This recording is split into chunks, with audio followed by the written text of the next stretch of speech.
Bienvenidos amigos a esta edición de Toda una Vida con un invitado.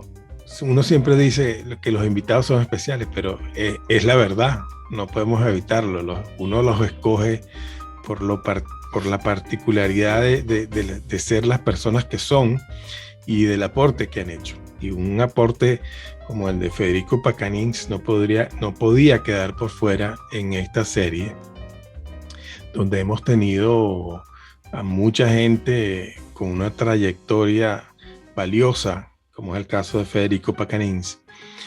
Y bueno, queremos con él conversar durante esta hora para que nos deje saber cómo es que un abogado de la Católica llegó a convertirse en productor de espectáculos, llegó a hacer crónicas musicales, a producir documentales como el de Leo Matiz y muchos otros, y a escribir libros y a colaborar en todos los medios de comunicación de prensa en Venezuela, prácticamente, y a ser un hombre de radio, que son las distintas facetas.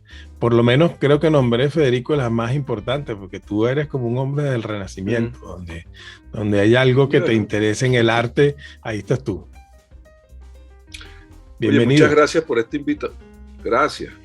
Es un honor para mí estar contigo, que sé de tu profundidad, además como periodista y como hombre de las artes, también renacentista, como tú me estás endilgando. Bueno, ese adjetivo a mí, pero ahí vamos. Digamos que hay curiosidad, sí. Hay curiosidad intelectual por muchas cosas que por muchos años nos han unido. O sea, yo siento que por donde tú vas es el camino que yo he seguido también. Y el cine, la televisión, no sé si en ese aspecto ignoro las cosas que has hecho, pero si es que has hecho cosas en televisión, la televisión en Venezuela no ha sido muy dada, salvo algunas dignas excepciones de la cultura, pero como hombre de radio sí sé que has hecho bastantes programas y que le has dedicado mucho de tu tiempo al jazz, que es un género, digamos, es la música más exquisita desde el siglo XX para los melómanos, ¿no? Bueno, a ver, sí, televisión también tenemos, sobre todo lo que es la parte de televisión cultural, vale, tiene muchas de las cosas que nosotros hemos producido, y a veces también hice producciones para ellos y para otros canales, pero a lo mejor para organizar un poquito las cosas, sí te puedo decir que provengo de una familia caraqueña, de dos familias caraqueñas. Yo me llamo Guillermo Federico Vegas Pacanins. Entonces, siempre firmé Federico Pacanins porque cuando yo me gradué de abogado, aunque parezca mentira, tenía cara de niñito. Entonces hice dos cosas. Una, me dejé los bigotes, lo cual me ponía un poquito, porque los abogados tienen que generar confiabilidad. Y inmediatamente, luego de mi graduación, por allá por los años 70 y algo, fui a buscar el certificado de locución, el título de locución llamaban en ese tiempo. Un examen, por cierto, dificilísimo. Sí, ¿no? Sí, señor, sí. Porque era una cosa, Antonio Reyes Andrade y eso, había que hacer práctico. Fuimos 200 y pasamos 2, imagínate tú. Yo dije, esto es más difícil que graduarse de abogado, fue lo que pensé. Y sí. claro, sí, porque las preguntas eran muy random, eran unas cosas que así que tú decías, bueno, pero ¿cómo es esto? Bueno, ¿Qué sí, tienes que ver? Sí.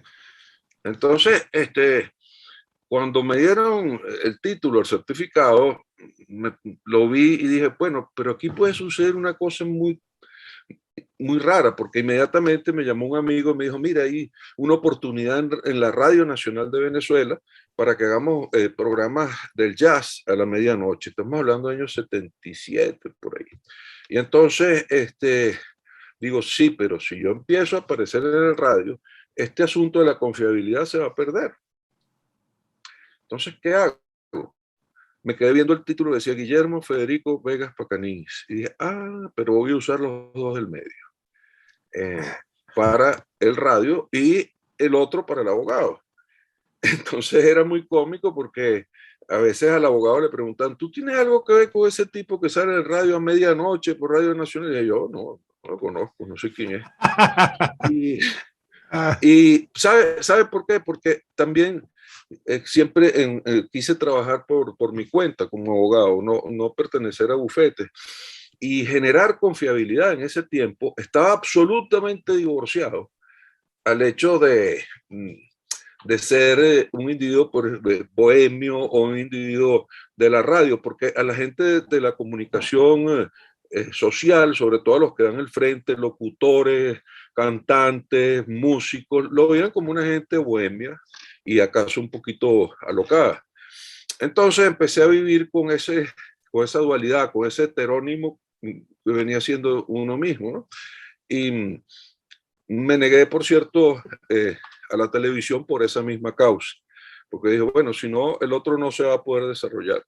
Y era muy cómico porque hasta mi esposa me decía, bueno, ¿y cómo te llamo yo a ti? ¿Te llamo así o te llamo asado? Porque yo veo que hay gente que te dice así, y se depende del mundo en el cual uno esté. Las secretarias en la oficina, lo mismo. ¿Cómo sé yo si yo llamo, por ejemplo, al señor Neco y le digo, ¿quién lo llama? Guillermo Vega, Federico Pacaní. Y usted poco a poco irá aprendiendo, porque hay una gente que viene de aquí. Bueno, eso con el tiempo, yo ejercí muchísimo derecho, pero nunca, fíjate tú, desde los años 70, siempre escribí para revistas, siempre tuve programas de radio, y entonces vivían los dos personajes, ¿no? Paralelos. Luego, por allí, ya a comienzos de los 2000, ya el derecho se fue alejando. Sigo más o menos ligado a él por la Universidad Monte Ávila, donde doy clases en la Facultad de Derecho, pero ya no ejerzo desde hace más de 20 años, o casi 30, no sé. O sea que tu actividad docente es en dos campos, en el derecho, pero también sigues dando clases en comunicación social en la materia de radio.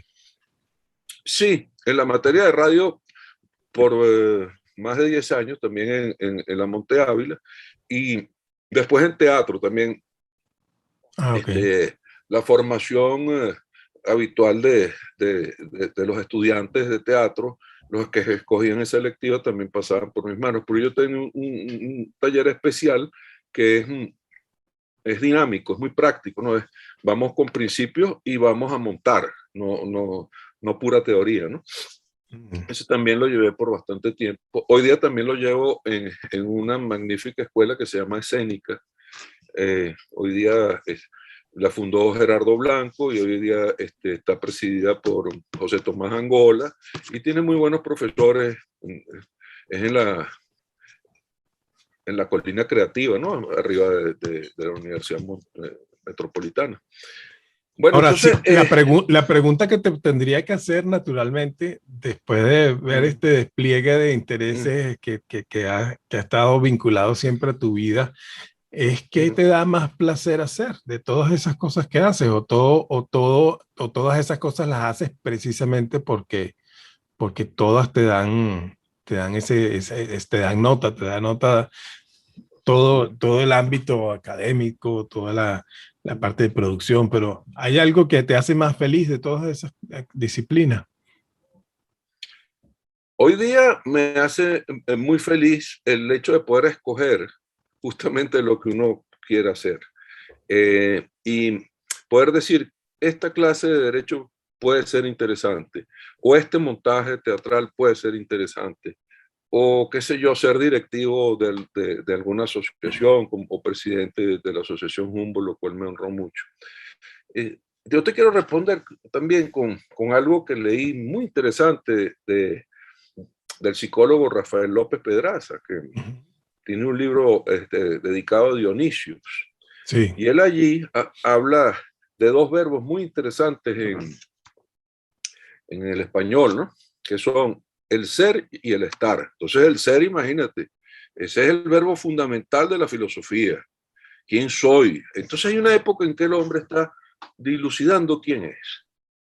O sea, ¿qué soy yo? Y entonces va explorando, ¿no? ¿Cómo será mi familia? ¿Cómo será mi futuro, mi casa? ¿Cómo serán mis hijos? ¿Qué le podré ofrecer a la sociedad? ¿Seré triunfador? ¿Seré fracasado? ¿Qué soy? Pero llega una edad donde el verbo cambia de... Y ya tú deberías saber, ya después de que cruza los 50 y los 60, y ya Bueno, va a y estar, antes, tú quizás a sabes, los 40, ¿no?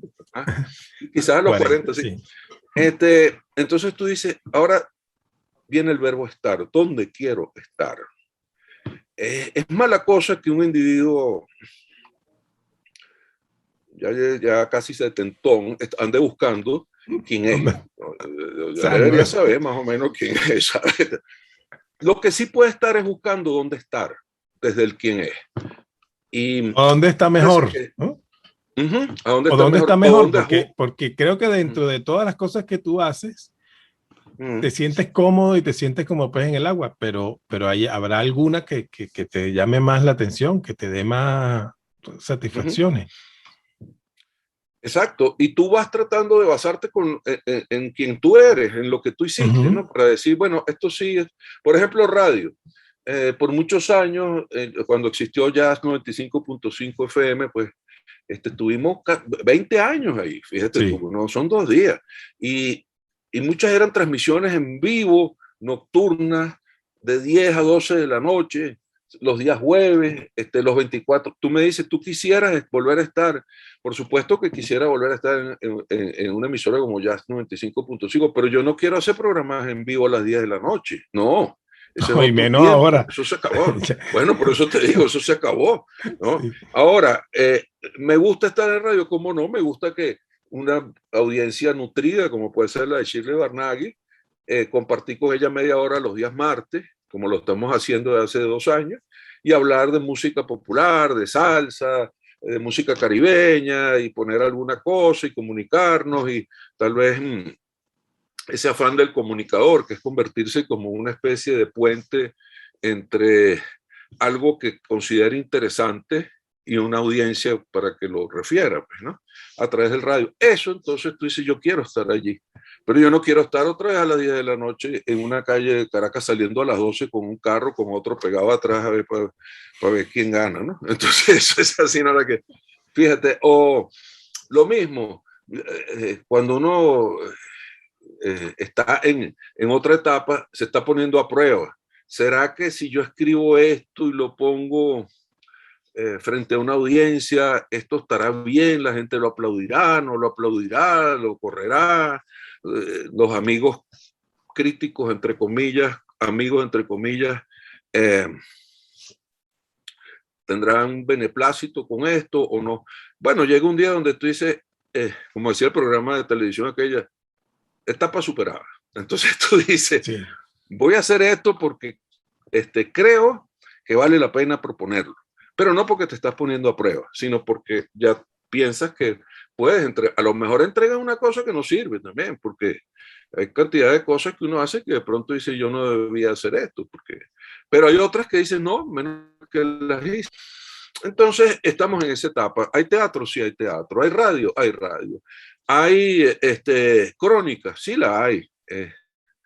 Actualmente llevamos adelante una columna mensual en el periódico nacional. Tenemos 33 entregas, o sea que ya hay 33 meses, que se llama Salón de Relegados, que está dedicada a esos nombres de la literatura, de la poesía, de la narrativa y de la crónica, que yo no sé por qué permanecen olvidados y no aparecen en las antologías, ni nosotros los venezolanos a veces somos muy inmediatos y no queremos revisar el pasado, no queremos ver cuáles son otras posibilidades.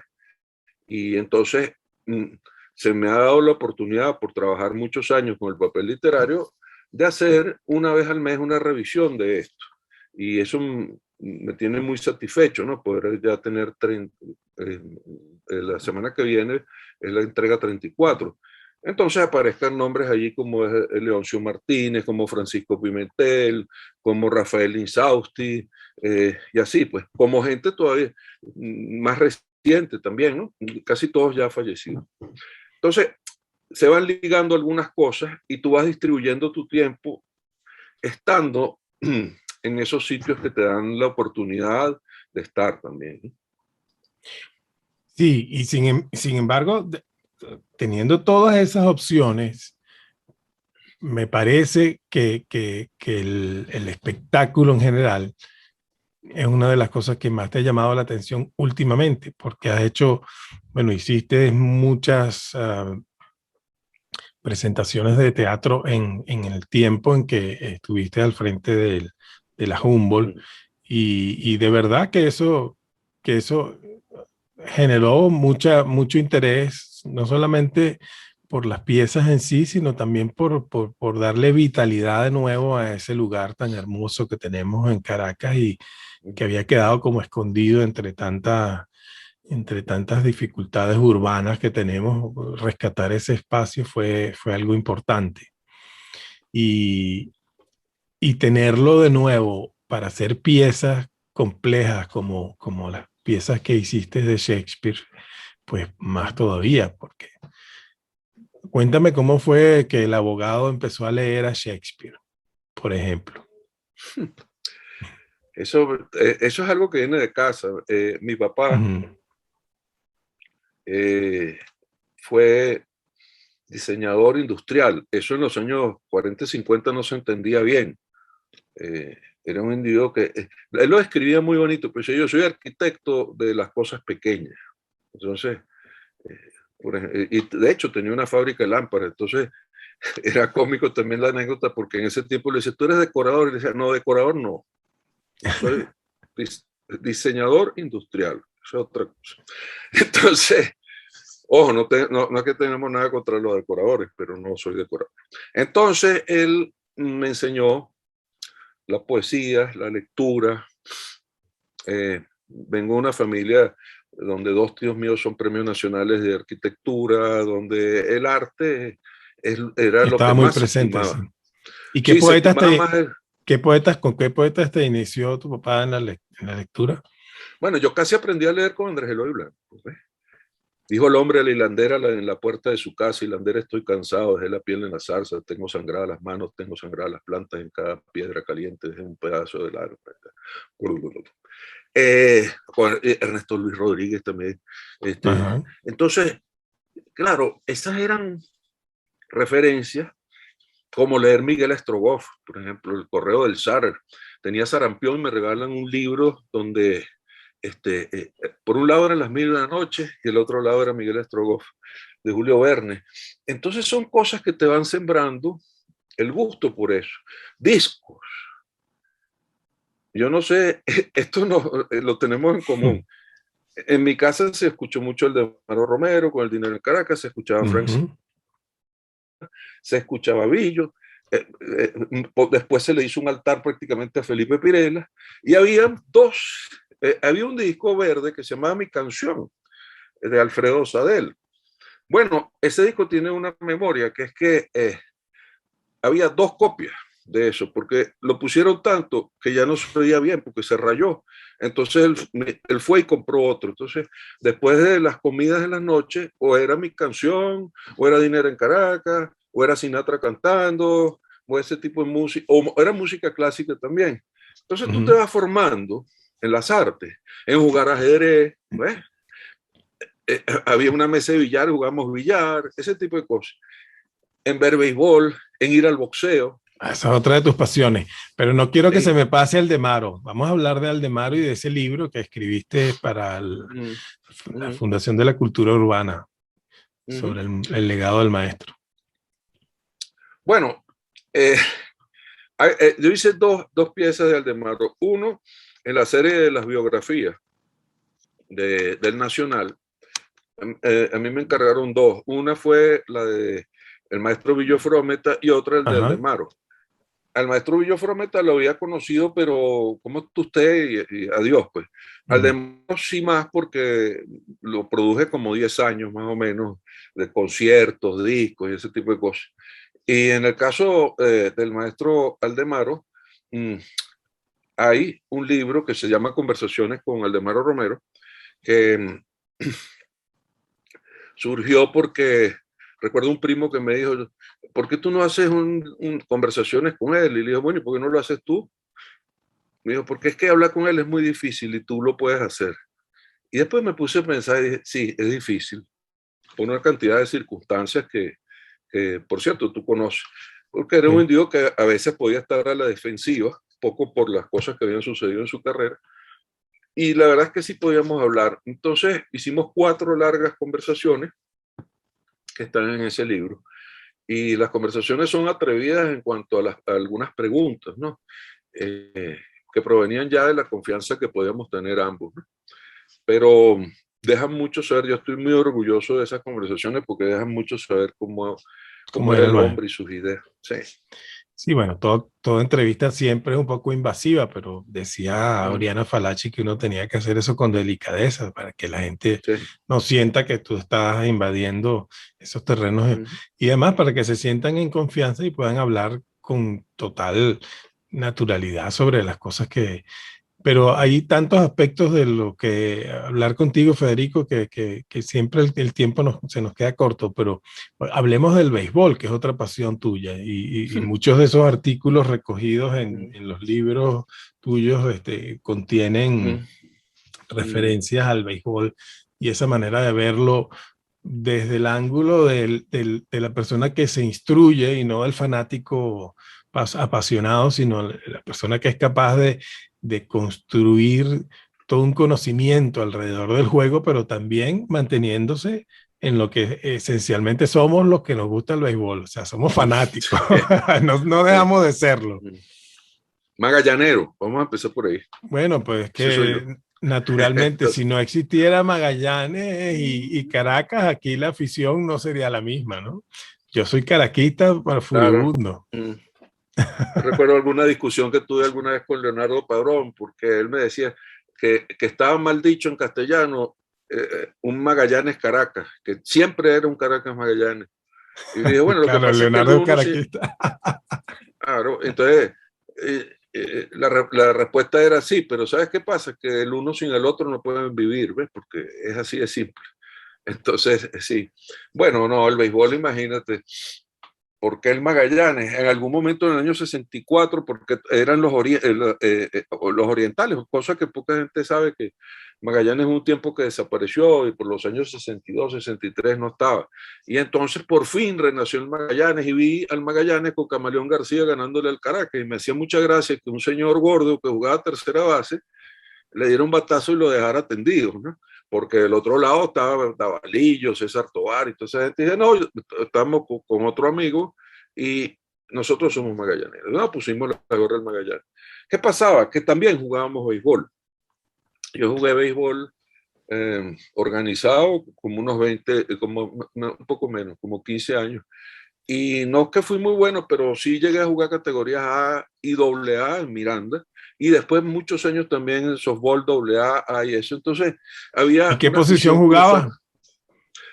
Jugaba primera base por lo alto. A tercera base también jugué un tiempo. También un tiempo tercera Pero base. la esquina caliente Sí, eso en tenía que béisbol, estar o muy... sea, Sí. No, pero el también la softball pude es un hacer. poco más suave, pero igualmente es durísimo. O sea, en No, no te béisbol no. creas. El softball, porque las distancias no te creas que el softball engaña. El softball al principio, cuando tú haces el paso del béisbol al softball, eres un gran bateador y ves la pelota como un melón porque es más grande. Pero el softball tiene esa cosa del veneno lento que te va metiendo dentro de su tempo y pone las cosas en su lugar. Entonces ya dejas de ser un gran bateador, empiezas a hacer lo que tú normalmente eres. Y bueno, y eso se mezclaba un tiempo que recuerdo, recién casado, iba al juego, venía, almorzaba, y después siesta viendo el juego de las grandes ligas, que transmitían en la tarde, heladito, etcétera, y era una delicia, una maravilla también ese tiempo. Pero fíjate lo bueno, que las cosas que van creciendo dentro de ti no deben abandonarse. Eso se lo puede decir uno a una persona más joven. Mira, si a ti te gusta algo, profundiza sobre eso. Métete más, porque más lo vas a gozar. Y tal vez uno siente que la muerte está un poco en la eliminación de cosas, ¿no? Yo tenía un amigo que decía, bueno, pues esta dieta que yo tengo, entonces no coma esto. Un día no come nada. Y entonces le decía, y entonces me dice, bueno, yo me salí, por ejemplo, de la experiencia vegana porque me dan unas bajas de chicharrón que olvídate. Entonces sí, Bueno, claro, esa es porque otra, las cosas que te gustan no las puedes abandonar, tienes que sí, más o menos verlas, pues. esa es otra Y el característica béisbol es eso. tuya. Tú eres muy Mm. venezolano en todo lo que haces. Siempre has sido muy, muy venezolano. Y estás, fíjate, te pregunté por los poetas y mencionaste dos poetas venezolanos. Pero no terminamos de llegar a la pregunta de Shakespeare. ¿Cómo fue que llegaste a Shakespeare Ah, en la ¿verdad? casa? ¿Ya había la tradición Mm. o fue que tú llegaste a Shakespeare por ti mismo?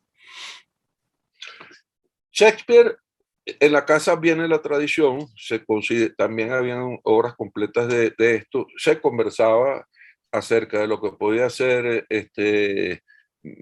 Hamlet, por ejemplo, a lo que podía ser Romeo y Julieta, pero la verdad es que hay un tiempo donde esto se abandona, me interesa más la parte poética, fíjate ahora que me estás hablando, y hago algunas traducciones de ciertos sonetos, ¿no? El 123, por ejemplo, este, porque me interesaba mucho la cuestión del tiempo y otras cosas. Y en un viaje hace como 10 años, más o menos, eh, sub, ya yo sabía de la existencia de una pieza que se llama Measure for Measure, que es medida por medida. Y me llamaba la atención porque era una pieza donde se examinaba la justicia e injusticia, el sentido, esa es la pieza eh, jurídica, digamos, de Shakespeare, ¿no? Y lo compré en un pueblo muy bonito que queda al norte de Florida, que es San Agustín, que tiene un museo ahí de Dalí y una cosa. Y entonces, perdón, San Petersburgo, ahí. Y entonces lo leí en un parque y entonces en inglés y dije, bueno, yo tengo que buscar una versión de esto, hacer una versión. Y ahí empezó como una experiencia Shakespeare interna, que la empecé a compartir con José Tomás Angola, entonces empecé a buscar una versión, a ajustar otra, um, pero sí tratando de no quitarle el hecho de que eran los 1600, que era en Viena, y da la casualidad que entonces también la Asociación Cultural Humboldt tenía sus 70 años y se estaba buscando cosas germánicas, y la pieza germánica de Shakespeare es medida por medida, measure for measure, porque transcurre en Viena, ¿no? Y entonces ahí empieza una pasión, revisión, se logra montar eso, se hace hasta una grabación de eso y gusta la pieza y de ahí entonces Gerardo Blanco, no, me atrevo a producirle a Gerardo Blanco El Rey Lear con Jorge Palacio y luego eh, en otro viaje busco una versión de León Colina, un poderoso poeta español que vivió mucho tiempo en México, de Macbeth, y en un parque, perdón, eso fue en España, en el Parque del Retiro, lo terminé de leer en una tarde rápido y dije, esto lo voy a montar yo. ¿Por qué? No lo sé. Después Bueno, fue dolor de cabeza. hay que tener valor para montarlo y a ti te fue muy bien, gracias a Dios, tanto en Sí. el aspecto artístico como que no pasó nada ahí porque cada montaje de Macbeth Sí. es en teatro Bueno, pero considerado un riesgo. te digo una cosa. Después de tomar la decisión de tener las fechas y de tener la versión perdón, de León Felipe y de ir ajustando cosas y buscando atrevimientos, había noches de insomnio, porque yo decía, ¿por qué me voy a meter con esto? Si es que, bueno, Bueno, es esto que tiene, es una tal pieza. vez, ¿no? Y además te voy a decir, el poeta William Auden, quien es uno de los grandes de Shakespeare, decía que para los años 50 la pieza más montada de Shakespeare era Macbeth, no Hamlet ni Romeo y Julieta, era Macbeth. Ni Otelo, ni El Mercader de Venecia, digamos que son las más montadas. Y entonces decía, ¿por qué me metí yo en esto? Porque esto, si me sale mal, me voy a estrellar porque, bueno, déjame decirte con orgullo que se hizo el canal de la Asociación Humboldt. Macbeth hoy, 14 de febrero, ¿no? Día de enamorados y tal.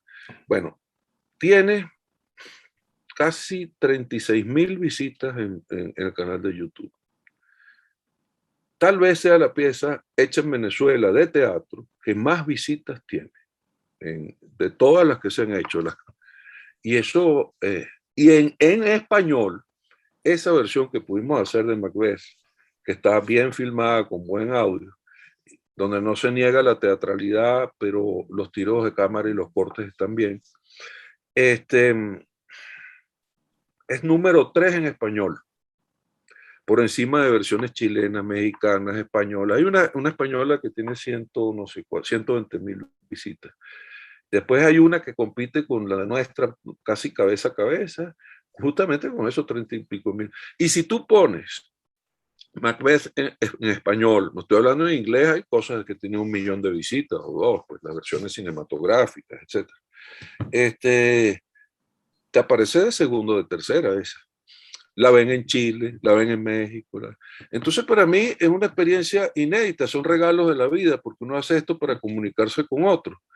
Y entonces decir, wow, ahí está Macbeth. Entonces, ¿qué quieres que te diga? Entonces, y ahí está el nombre de Y uno unido a eso. sigue estando ¿Mm? la obra en el tapete, porque la más reciente ¿Mm? versión que hace Denzel Washington es también ¿Mm? motivo de muchos comentarios e incluso de Mucho comentario. controversia, porque hay mucha gente ignorante, por supuesto, que dice que cómo es posible que Denzel Washington haya hecho el papel, pero esa gente ignora todas las versiones que se han hecho y de toda la historia que hay alrededor por Ahora ejemplo, sí, sino de, por ejemplo, de versiones es que Macbeth es la historia del hombre y el poder. Y, por sí. ejemplo, hay una versión donde Macbeth está basado en Idi Amin Dada, Mm, que además tenía su relación con porque él decía que él iba a ser rey de Escocia. Es decir, mm, hay toda una tradición en el teatro, porque mm, el teatro, una de las cosas maravillosas que tiene es que en el teatro todo es posible mientras haya amor y respeto por el texto y amor y respeto por el hecho escénico y por la innovación. Son cosas que se aprecian mucho en el teatro, o sea, porque el teatro siempre va a ir de lo mismo, siempre vas a ver el mismo texto de Shakespeare, en el caso, mm, porque además Shakespeare hizo todas sus obras basadas en argumentos ajenos. Y sin embargo, lo hermoso es mm. que cada representación de Shakespeare es diferente. Y los hombres de teatro hacen cosas para innovar, para darle vitalidad a un texto que ya de por sí es clásico por sus contenidos, por la manera en que está escrita, ¿no? Por la poesía. Fíjate, fíjate que acabas de decir una cosa muy interesante, porque la palabra clásico tiene que ver justamente con esa universalidad de valor que parece recorrer el espacio y el tiempo de una manera muy particular.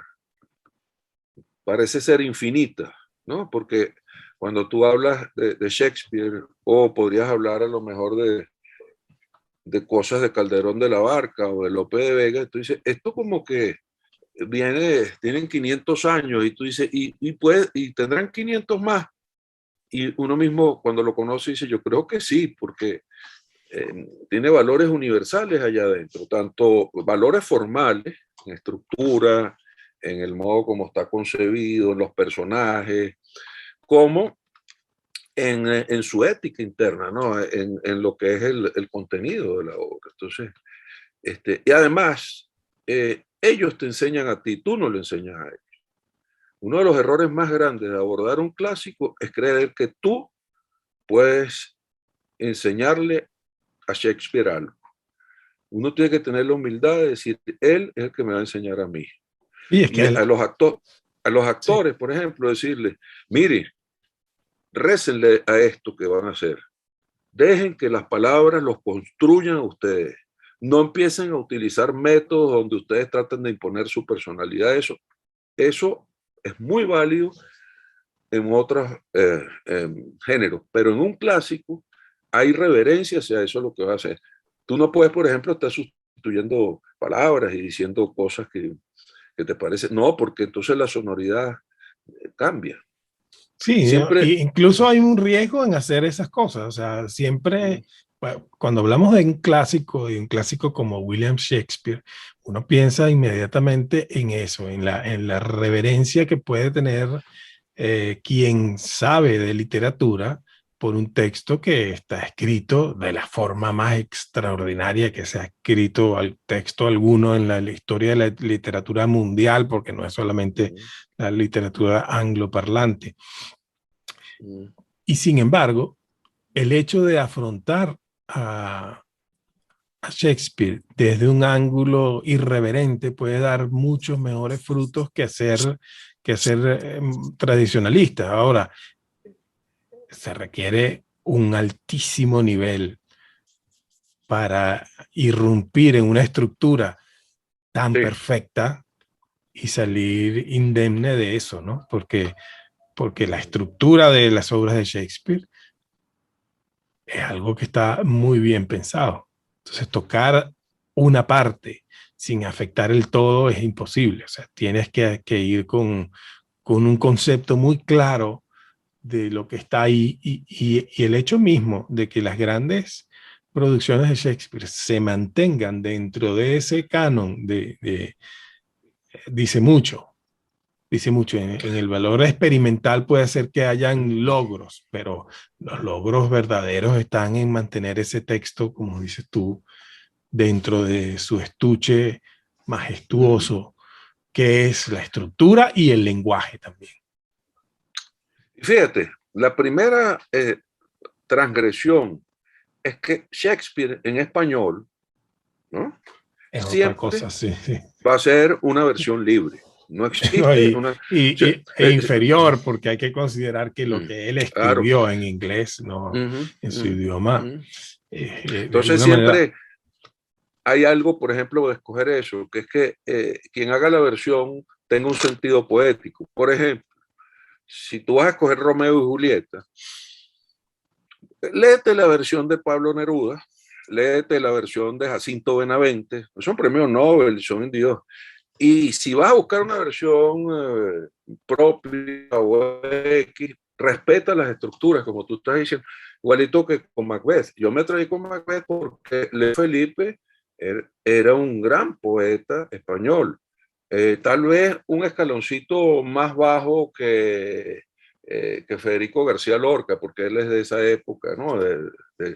Pero de una poesía muy distinguida. Y entonces tú dices, ok, voy con la sonoridad de León Felipe a través de Shakespeare. Ahí estoy en Eso. algo. No, no, o voy con la sonoridad eh, de García Lorca o lo que sea, quien que busca los poetas que interpreten al poeta. Ahora, cuando vas en español, la cosa sí se pone difícil, porque si usted va a hacer Lope de Vega, va a hacer La Dama Boba, por ejemplo, que es una pieza que yo siempre he tenido pues, en la mira, porque es una pieza extraordinaria. Siempre hacen Fuenteovejuna. La Dama Boba es una de las mejores cosas. Por cierto, hay una película española de La Dama Boba, que es una lección de actuación, que le hicieron hace como menos de 10 años. Eso vale la pena buscarlo y ver. Yo lo he visto varias veces porque digo, wow. Y fíjate, no es una película famosísima, ¿no?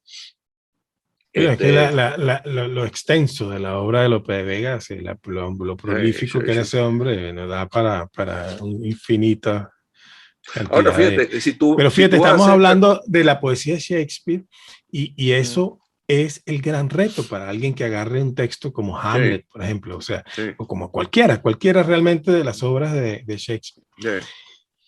Lograr traducir al español, por ejemplo, que es nuestro idioma.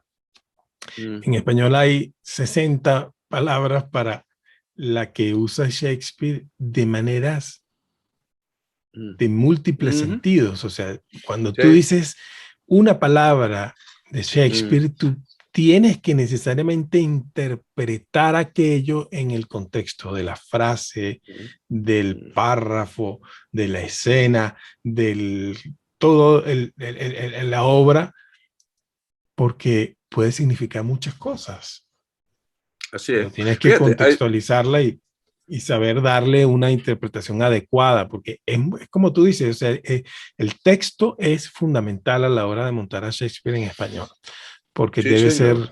coherente, debe ser, y siempre es una opción, o sea, te vas por León Felipe, te vas por Neruda, o sea, son visiones, quizás el mismo texto, ¿no?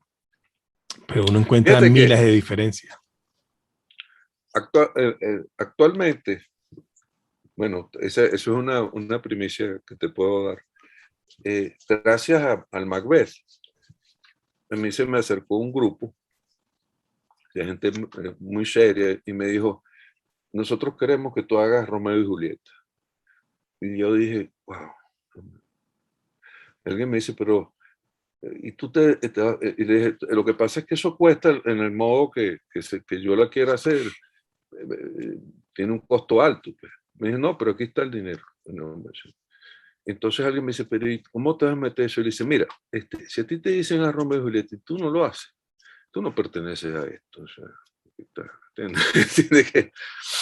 Bueno, Romeo y Julieta lo primero que hicimos fue, por supuesto, revisarla en los diversos folios que hay en inglés, en las diversas versiones de Jacinto Benavente, de Neruda, en no sé qué. Y después resolvimos, porque también uno tiene que creer en lo que, en lo que está en su propio país, en las cosas que hay. Y entonces yo llamé a José Tomás Angola y le dije, tú eres capaz de hacer una versión noble, ubicada en los 1600 de Romeo y Julieta. Y me dijo, sí, soy capaz. Y se trancó 3 meses. E hizo un Romeo y Julieta que lo revisamos con Leonardo Asparren, que es una belleza. Que Wow, qué buena noticia. viene en mayo en la Humboldt, con vestuarios, con toda cosa. Nada más que, y entonces eso uno lo agradece a la vida. Hay gente que denigra de su país, que denigra del trópico, y yo no le tengo sino agradecimiento al trópico, porque uno dice, bueno, ¿cómo un tipo como uno termina haciendo esto? ¿Entiendes? Entonces, claro, hay pasos que llevan otros pasos. Si no Mire, hubiese por Dios media cierto, por medio, ¿viste, ¿no? viste la última versión que hizo el National Theatre de Romeo y Julieta, que además es No lo he hermosa? visto.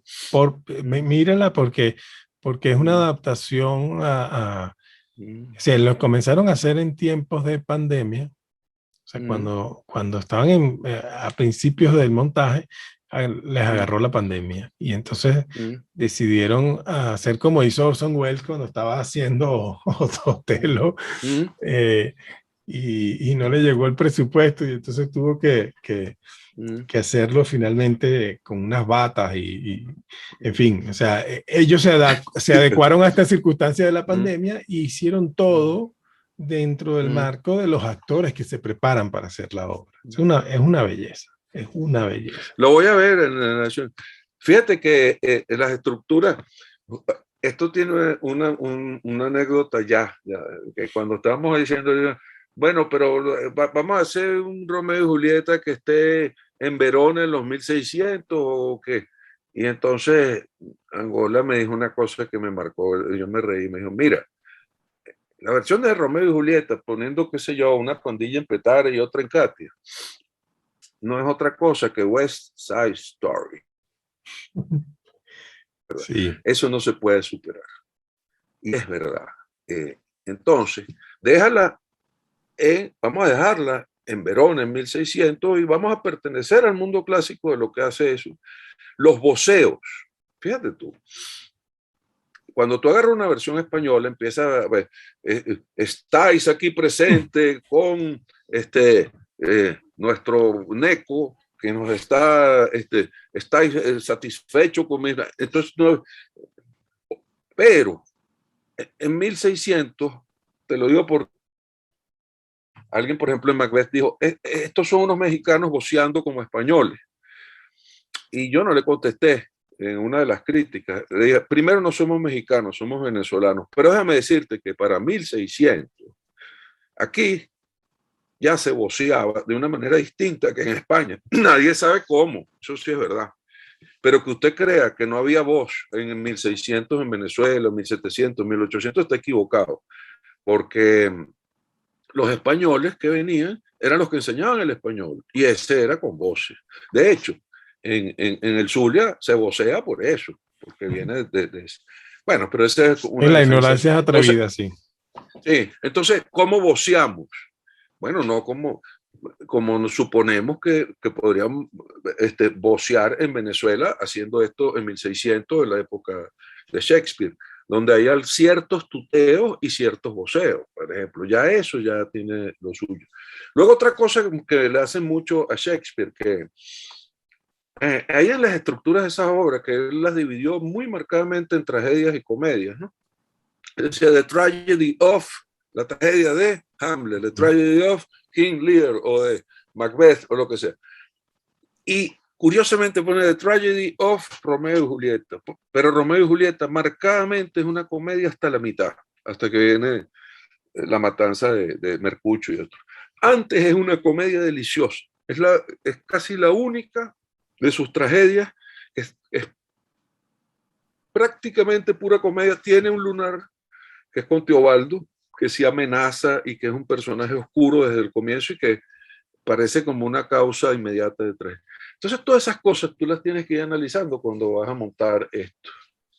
Sí, eso es Por parte de cierto, la dificultad, parte de la dificultad es afrontarlo porque cuando uno ve, por ejemplo, Measure for Measure es un ejemplo, o sea, cómo clasificas tú eso, o sea, eso bueno, más o menos como que, pero cuando tú vas a ver el tono final de Shakespeare, te encuentras con una gracia, con una manera de relatar. De hacer las cosas. Que te puede guiar más que el género, ¿no? Más que el género que de repente es maleable, que él lo va manejando porque al final es una historia humana. Como decía Hitchcock, que era el que decía que las películas eran slices of life, ¿no? O sea, eran como pedazos de torta que te cuentan algo de la vida, ¿no? Así es. Bueno, esa es una aventura dentro de esas vitales, como te dice, déjame decirte que es sabrosísimo conversar contigo porque compartimos muchas cosas. Lo mismo digo. Sí, bueno, entonces, cuando tuvimos que hablar, por ejemplo, de un poeta como Carlos Borges, creo que nos iba a faltar tiempo y además tú porque tienes esa memoria prodigiosa, yo no puedo recordar un verso solo, sí, pero tú sí. ¿Por qué no recitas algo de eso que me recitaste aquella vez que hablamos de Carlos Borges? Todavía lo recuerdas, Borges, me imagino, ¿no? Porque ante la mística, ¿cómo dice?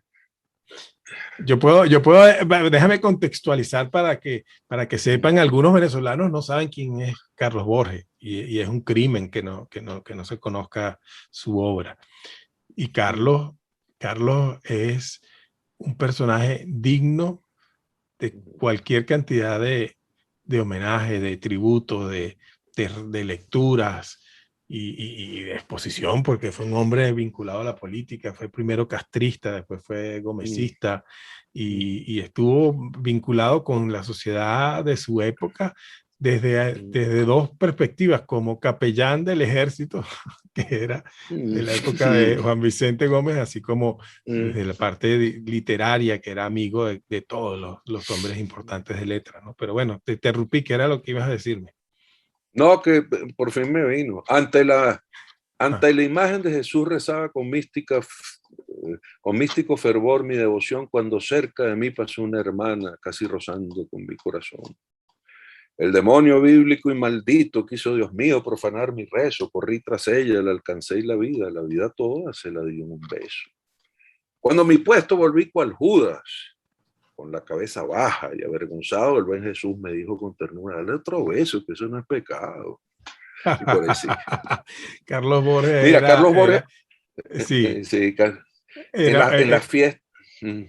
era un bohemio y bueno, fue prácticamente parte de las dificultades que tuvo en su vida siempre fueron dos cosas, las mujeres siendo cura y el alcohol.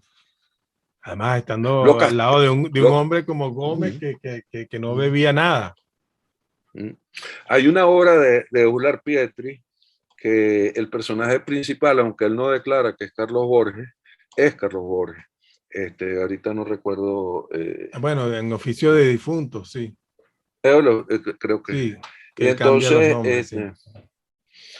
en las fiestas caraqueñas antiguas, todavía en época de mi abuelo y de mi papá y eso, y yo de pequeño lo oía, había las décimas del padre Borges que eran muy vulgares y no las voy a decir. Pero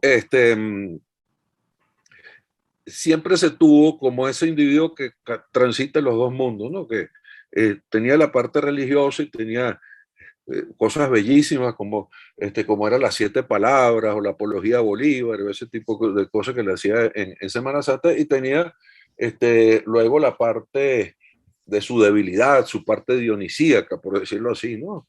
Eso de que se enamoraba de una monjita y entonces de pronto se las llevaba al convento, ese tipo de cosas. Hugo Ulibe también tiene una obra dedicada a Carlos Borges. Sí, no, hay personajes, bueno, que me alegra mucho que estés haciendo otra vez teatro y que te hayas decidido por montar esa pieza, que para siempre montar a Shakespeare es un reto Monstruoso. intimidante. Sí, Sí, intimidante. intimidante.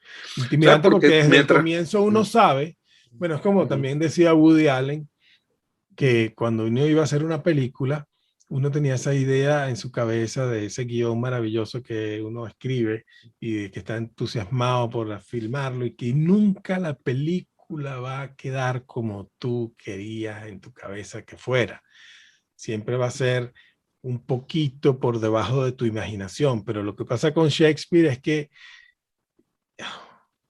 el reto de hacer que esa pieza, porque es que es infinita, o sea, cuando uno ensaya por meses y meses una pieza, uno va descubriendo, por lo menos en el caso de Shakespeare, que las posibilidades de interpretación de ese texto son, como dices, infinitas. O sea, no hay día que tú ensayes Shakespeare que tú no te sientes y digas, un momento, esto no es por donde yo creía que iba. O sea, aquí hay otra cosa. Y va apareciendo otra capa y otro nivel en esa cebolla infinita de posibilidades que tú dices, Dios mío, pero ¿cómo es que este texto puede existir algo así? Algo tan increíblemente rico en potencialidad. Eso es tan cierto que nadie pasa por allí sin que quede tocado, fíjate tú. Tú empiezas a meterte y cada vez has puesto la piel de ceballo, como las matriuscas, las muñecas esas que sacan una Rusa, cajita y sí. otra y otra. Bueno, eso pasa exactamente como tú estás diciendo. Por ejemplo, cuando tú examinas Romeo y Julieta y empiezas a verlo a fondo, hay un personaje que es el príncipe de la ciudad, que viene siendo el príncipe Escalo. Y tú dices, bueno, ¿por qué se formó este tragedión? Si esto era una comedia, esto eran unos tipos que tal, las dos pandillas que más o menos, etcétera, y había unos simpáticos, etcétera. ¿Por qué se forma este tragedión? ¿Quién es bueno aquí? ¿Quién fue correcto? ¿Quién no se equivocó? Bueno, hay un personaje que es el príncipe Escalo, que aparece 3 veces en la pieza, que representa la ley, el orden. Y al principio les advierte, ustedes no pueden seguir haciendo eso, porque los voy a meter presos y los voy a fregar, porque no me dicen. Cuando están peleando los Capuletos y Montesco. Después viene en la mitad de la cosa, cuando por fin se matan Teobaldo y Mercucho y Romeo lo mata y tal, vuelve a aparecer el príncipe y dice, usted tiene ahora este castigo y usted tiene aquel castigo y tal, y esto no se hace. Y al final, escena que le quitan en muchas versiones, porque esa pieza está construida con moraleja, y uno no es quien para quitarle eso. Es que es difícil porque la gente se puede poner a reír, porque cuando están muertos Romeo y Julieta, vuelve a aparecer Escalo y hace una monserga final diciendo esto no debió haber sido porque usted no debió estar en esto y usted no debió estar en esto y debió darle pleito. Y entonces Montesco le dice a Capuleto, yo le voy a hacer una estatua a esta niña y Capuleto le dice a Montesco, yo le voy a hacer una estatua a este tipo. Y ese es el final verdadero de eso, con los amantes de los pies. Esa escena la quitan, de Zeffirelli la quitan muchas versiones, porque le parece que es absurdo que una cosa en 3 días suceda eso.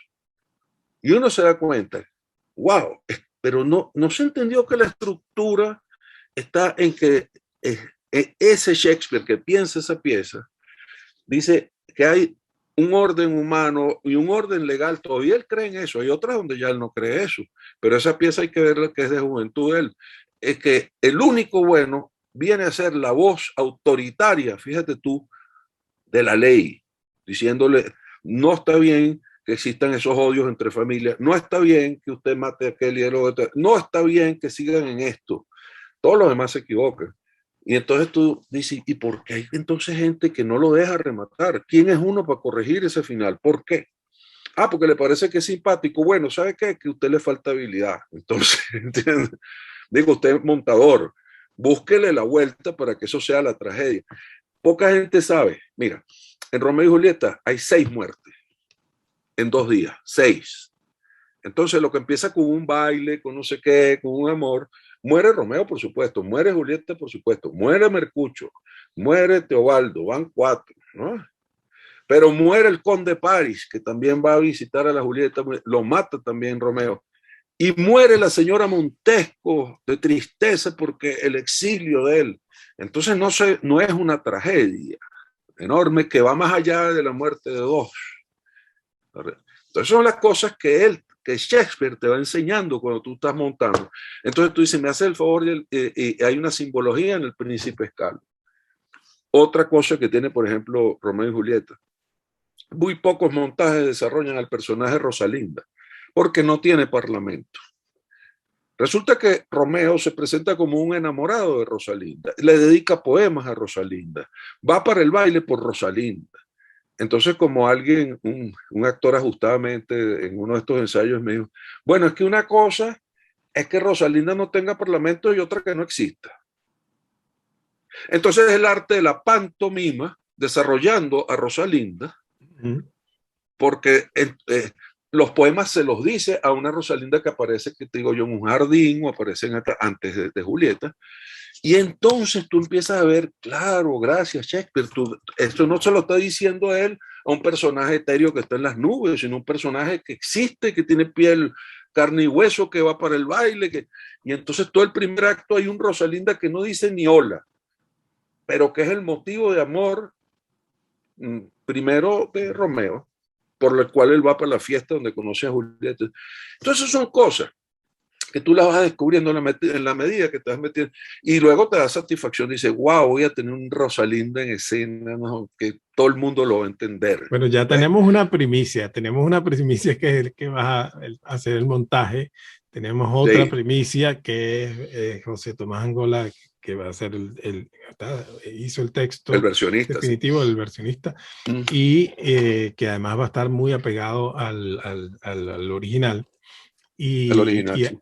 Y hay otra cosa que como periodista no puedo dejar de preguntarte, ¿quién más está en eso que nos puedas contar en el elenco? Bueno, tú vas a producir, vas a dirigir. Voy a dirigir, sí. Y estoy produciendo y dirigiendo. Hay nombres que son novedosos que te los voy a decir después, no te los digo ahora, pero sí está mi clásico elenco. Yo trabajo con los míos, igual que los demás trabajan cada quien. Sí, sí, sí. Entonces, por ejemplo, ahí está Gerardo Soto como el Fray Lorenzo, está Sandra Yajure como la nodriza, está Brixio Bell como el conde Paris. Brixio es muy importante porque él fue el primer bailarín de Teresa Carreño por muchos años y ahora pasó a la fase de actuación, y cuando se ve el baile tú decís, bueno, esto es un baile, ¿entiendes? No, que la música es en vivo. Entonces Juan Carlos Grisal, que es un excelente guitarrista.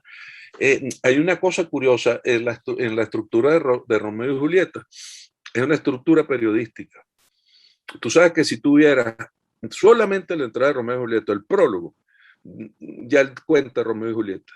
Esto es el cuento de dos amantes que yo no sé. Entonces parece la primera plana de un periódico.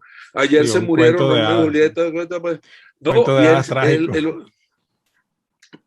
sí, pero fíjate, él te dice ya lo que va a pasar. Si tú te sales, luego de que él canta lo que sale, tú no tienes idea de lo que es Romeo y Julieta, ya él te contó todo Romeo y Julieta.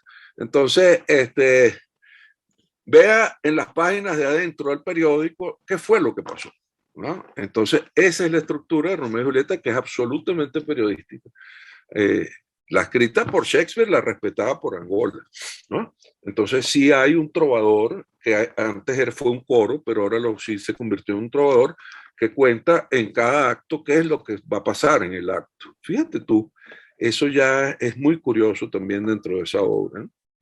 Entonces, estas son algunas cosas que te puedo decir, que por supuesto va a tener su escena de baile como debe ser, que va, y donde estamos cuidando todos esos detalles. La vestuarista es Elizabeth Iroskin, nadie hace un mejor vestuario que ella aquí. Freddy Belisario va a estar en las escenografías, que trabajan también muy bien. Belisario tiene una experiencia shakespeariana muy profunda, porque él no lo dice porque es un tipo humilde y calladito, pero él montó, por ejemplo, El sueño de una noche de verano en el Central Park en Nueva York con Carlos Jiménez y dio la vuelta por Argentina. Es un maestro escenógrafo. Entonces estamos buscando las piezas más fuertes que uno tiene, ¿no? Tanto en su plano actor como en Romeo y Julieta, te voy a decir.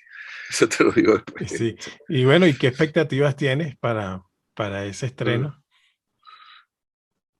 Va a ser en mayo, y tenemos, va a ser en la Humboldt, y estamos también pensando en otro sitio, pero vamos poco a poco en eso. En el interín también se está montando, porque nos está ayudando también mucho la Embajada de Francia. Y entonces yo escribí dentro de las crónicas teatrales que he hecho a través de la vida, bueno, uno va llevando eso. Y hay una dedicada a Boris Vian. Boris Vian es un nombre de las letras muy ligado a lo que fue el impulso del jazz también en Europa, ¿no? Y específicamente en Francia. Él fue director de Jazz Hot mucho tiempo. Sí. Entonces, y era un personaje muy de la onda existencialista, surrealista, nadaísta, todo eso. Y la pieza se llama Una fiesta salvaje de Boris Vian, porque él armaba eso que llamaba fiesta. Entonces es una mirada a Boris Vian, donde va a estar involucrado el jazz, y también con banda en vivo, y Gerardo Soto va a ser Boris Vian, sí. Wow. Entonces eso va a ser Mira, en abril. yo sabía que esto nos iba a pasar, se nos iba a quedar muchas cosas por Sí, no fuera, fue el pero tiempo. siempre, por ejemplo, es Mira, bueno, mira, fíjate. todos estos regalos que tú me has hecho, te los agradezco Sí. infinitamente. Esto es canciones de Federico Pacanís, que por supuesto no hablamos de tu lado compositor como poeta y músico, con Laura Guevara. Este DVD Sí. maravilloso de Claudia Roja con Daniel Sarmiento de Desorden Público, que se llama Batería. Estas son las últimas cosas que he visto y he leído tuyas. Alta Traición, el texto ¿Te de gustó Edward ese? Pound. Sí, vale, sí, no, bueno, todas las cosas que tú haces a mí me llaman muchísimo la atención, Federico, y bueno, ya estaremos pendientes de volver a hablar cuando sea el próximo el estreno de esta pieza de Shakespeare y por supuesto también de música que no faltó, porque La música sí nos, Pero nos bueno, pero hubiese quitado 2 horas hablar de todos mira, esos pero yo sí te artistas. quiero decir y compartir con tu selecta audiencia que uno en el fondo, en el caso concreto, no tengo sino agradecimiento a mi país y a mi sitio, porque este sitio, bueno, también hay elementos de suerte, hay elementos, pero si tú crees en él y tú estás arraigado, entonces yo tuve la fortuna de siempre tener una familia muy arraigada aquí. Entonces, este sitio, si tú insistes y tienes un mediano talento, pues tampoco es que debe ser, pero insistes, insistes, insistes. Entonces, a veces uno dice, bueno, como un tipo como uno termina haciendo eso? Shakespeare termina produciendo radio, termina siendo locutor, termina haciendo drama.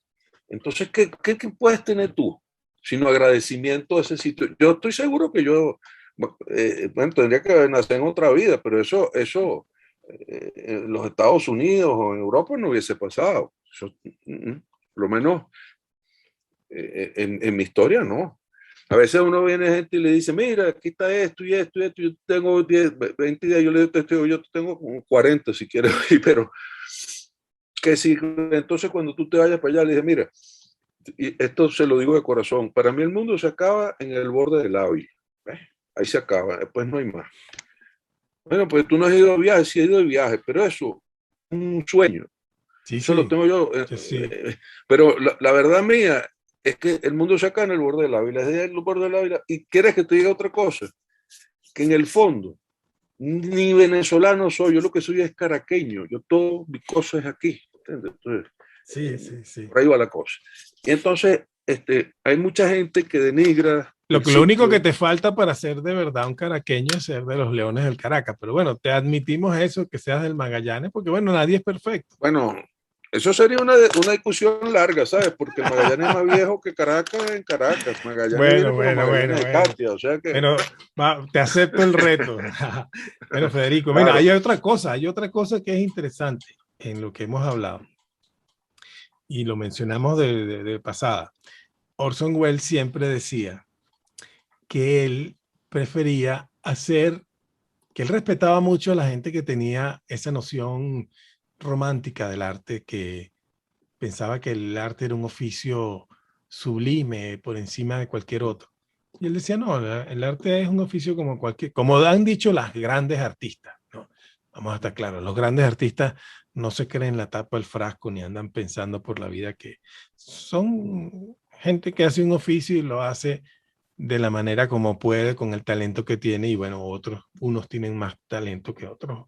Pero Orson Welles decía, yo siempre hago el teatro con mis amigos y prefiero hacerlo con mis amigos y no pensar que voy a tener un elenco X y Z, sino trabajar con la gente con la que uno se siente a gusto, porque Mm, eso además en el teatro genera un vínculo, la naturaleza de ese vínculo, de un grupo de teatro, de una gente que hace teatro, que se conoce a fondo y que sobre todo es capaz de prescindir en un momento determinado del diálogo, sino que ya tú sabes lo que quiere fulano porque mm, lo viste mm. nada más mirar un farol y dijiste, ya yo sé lo que, ya va, eso es valioso, el hecho de haber armado ese equipo durante los años y también confiar en los seres humanos, porque en el fondo eso es lo que es un director. Un director es alguien que crea un ambiente para estas personas, para que se sientan libres, capaces y creativos y súper capacitados para hacer una labor que en muchos de estos casos, cuando sobre todo hablamos de Shakespeare, es hercúlea, ¿no? Es llevar a cabo Sí, señor. un oficio, en ese sentido sí es sublime el arte, ¿no? En ese sentido de alcanzar esas cotas de excelencia que alcanzó el poeta escribiéndolo. Bueno, Federico, un placer haber conversado contigo. Sabía que esto nos iba a pasar, que quedarnos cortos en el tiempo, pero ya volveremos Muchísimas a gracias, hablar. vale. Muchísimas. No, y el placer es mío porque es que son tantas cosas en común. Fíjate, ahorita que contaste de Orson Welles, hay una anécdota que refería a Rodolfo Saclimeni, gran Ujú. maestro nacional, de el director que el periodista lo fue a entrevistar y tenía la orquesta atrás, y entonces, y el hombre era yo, y yo, y yo, y yo, y yo, el yo-yo, pues. Y entonces, de pronto el periodista le dice, y usted, ya que nos ha explicado lo que es su arte de dirección y su tal, ¿usted nos puede enseñar un poquito cómo suena la música? Ah, cómo no, y tomó la batuta y llamó a la orquesta y hizo el Levare, pero la orquesta no sonó. Y bueno, ¿qué pasa aquí? Volvió otra vez con el Levare y no sonó. Y en eso se paró el concertino de la orquesta, que seguramente lo votaron después. Pero, y le dijo, ¿y qué pasa aquí? Y le dijo, no, es que queríamos saber cómo suena la batuta. ¿Eh? Sin la orquesta. Entonces, me acuerdo por lo que tú estás diciendo, porque sí, lo que tú haces, también como director, por eso es que es muy válido el Orson Welles, también depende del, fundamentalmente depende que los que están entregándose, los que se están exponiendo en escena, en el canto, lo que sea, lo hagan bien para los demás, no ni siquiera para ti como director, sino para los demás. Y entonces allí es que una pieza bien dirigida no necesita el director presente cuando se presenta al público, ya está lista. ¿Eh? Entonces uno tiene que apreciar y admirar mucho a esos amigos que prestan su talento para que la idea surja. Y tiene que estar agradecido de poder conducirla y no al revés. Sí, fíjate que al final, cuando hay esos egos o cuando hay la presencia de algo que interrumpe el trabajo de equipo, todo se dispersa y se diluye, porque también hay el caso famoso del guionista que por celos con Ernest Lubitsch, ¿no? Porque tú sabes que los críticos decían, bueno, ahí está el toque de Lubitsch, el Lubitsch, famoso Lubitsch Touch. Entonces él le mandó un guión encuadernado de páginas vacías y le dijo, bueno, ahí está para que le des tu Lubitsch Touch a esto. O Pero sea en que el cuando fondo murió, de eso no se sí. trata. O sea, cuando el que hace, el que tiene que hacer su trabajo lo hace, que es entregar esa pieza literaria para hacer una cosa que no es literaria, sino es una película, bueno, ahí empieza todo el mundo a involucrarse. Todo el mundo es el Claro, escenógrafo. claro. Y si ese trabajo no es mancomunado, espiritualmente rico, en el sentido de que cada quien aporta algo y cada quien aporta algo desde su conocimiento, desde su eh, manejo del oficio, pues al final no hay nada, pero es evidente que el director es una figura que además surge recientemente en el teatro, porque el teatro Sí, inicialmente era, sí, sí. pero surge por una razón. Surge por la Sí. razón de que hay una necesidad de De que haya organización, quien sí. diría. Claro, claro. Así es. ¿Sí? Bueno, Federico, estamos pendientes de Podríamos estar volver a conversar. pegados horas, horas, Sí. pues. No, no, y la Sí. próxima será la música y después cuando venga el estreno de Romeo y Julieta hablaremos en la sección de teatro. Y nosotros tenemos materias pendientes, que eso es lo bueno. Así es. Bueno, y yo creo que yo me siento que te debo algo, te debo algo, te debo algo y lo Sí. vamos a finalmente concretar. Y Muchísimas gracias por este rato tan agradable y por esta entrevista donde pudimos ir hacia lados que yo no sospechaba anoche cuando sí, veníamos a conversar, pero te lo agradezco muchísimo. Sí. bueno, estamos pendientes, Federico. Gracias por estar aquí. Para mí ha sido el honor conversar contigo, como siempre lo es. Gracias. Nos vemos la próxima ocasión. Gracias. Claro que sí. Chao.